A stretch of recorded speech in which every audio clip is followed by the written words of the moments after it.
Welcome. This is a RICHES Podcast Update. I'm Robert Cassanello, Assistant Professor of History at the University of Central Florida. In this special episode, we return to the content of a previous episode. In this update podcast, we attended the Ocoee MLK Day Parade, which was the subject of Episode 2, The Legacy of the Ocoee Race Riot.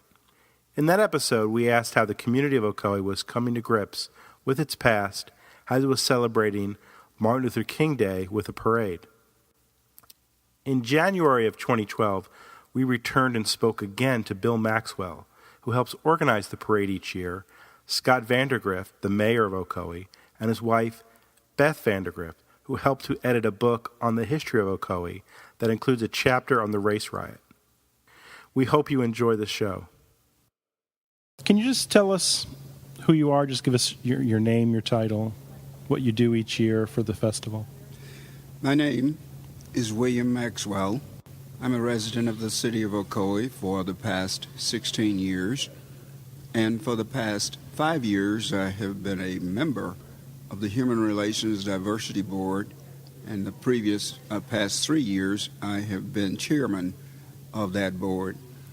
Each year, coupled with the ongoing festivities in honor of and in celebration of Dr. Martin Luther King's birthday, the city of Ocoee conducts a celebration in honor of Dr. King's birthday and, of course, his achievements throughout his lifetime.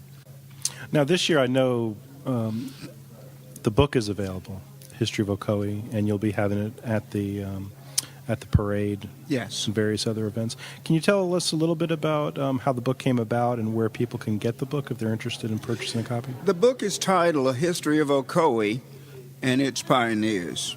And what is significant about this book is that it was written by a young lady whose name was Lillian Elizabeth Maguire. What is so significant about this book is that it takes into account the history of Ocoee from its incorporation in 1925 through up until the author's death. The book is available currently at City Hall, but I'm told that the supply is rapidly diminishing, and it may also be obtained by a visit to the Betty J. Florist that's located here in the city of Ocoee. Okay, one last question for you. Sir. Now, when you were a young man, of course, the South and places like Ocoee were much different than they are today. Moving forward in future festivals, future parades, what is it that you hope young people get out of these events? My thought was if we could reach out to the youth, the children, the parents are sure to follow. And that has been a very rewarding effort on our part as members of the HRDB, and specifically to me in seeing their involvement, which says that we have an opportunity to plant the early seeds of change as they are maturing, that they can really come to the realization that an individual should not be judged by the color of his skin, but rather to the contents of his character. Well, Bill Maxwell, I'd like to thank you for talking to us and checking back in with us. Thank you so much for having me, sir. I have a dream. My 4 little children will one day live in a nation where they will not be judged by the color of their skin, but by the content of their character. I have a dream today. Can you tell our listeners who you are? Well, I'm the mayor of the city of Ocoee. I'm Mayor Sam Scott Vandergrift, known to the locals as Mayor Scott. I've been mayor for 20 years plus and was born here in the city.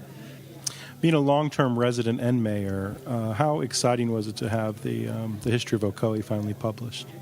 It was wonderful because my wife was involved in it, and the lady who wrote the vast amount of it, Nancy Maguire, was a longtime personal friend, and she was born here in Ocoee.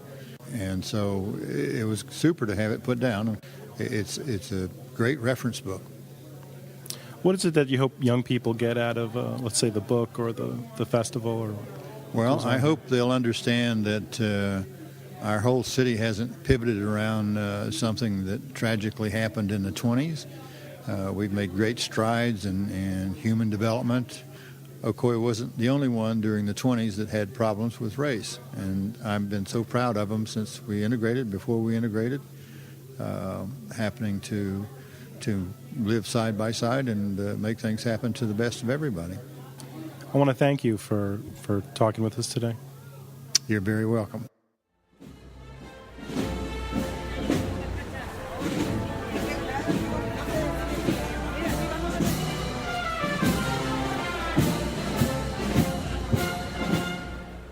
Okay, for our listeners, can you tell our listeners exactly who you are?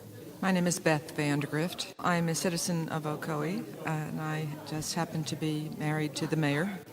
I'm originally from New Jersey, moved here in 1984, and then I was approached by Nancy Maguire. She approached me about working with her on the history that she was compiling.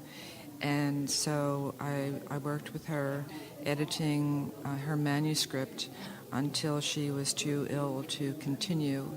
And then upon her death, I took all of the manuscript that she had worked on, and then some of the other members of the Historical Commission had gotten together, and they had families that were long-standing in the town, and we cobbled together family stories and family histories, and we were able to publish the history of Ocoee. One of the things I really liked about this book is that the chapters have a narrative and they tell a story, but there's also primary documents. There's also excerpts of oral history. Mm-hmm. So it's not just the author's voice, but there's also the voices of the people who lived during the time. Can you tell us a little bit about how that came about?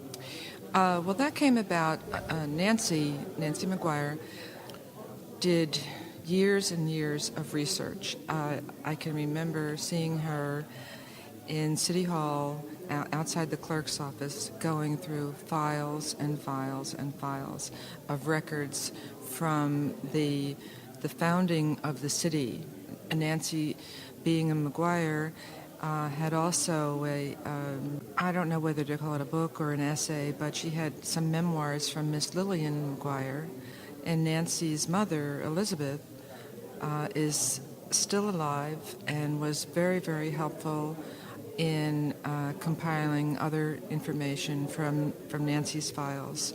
When she became too ill to finish, I met with her frequently, and I promised her, I think it was just 2 days before she died, that we would finish the book.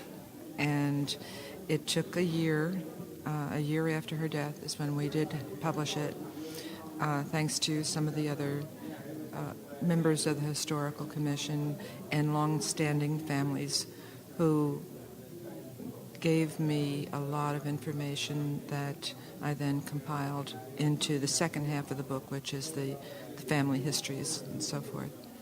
Well, I want to thank you for talking to us today. Well, thank you for asking me.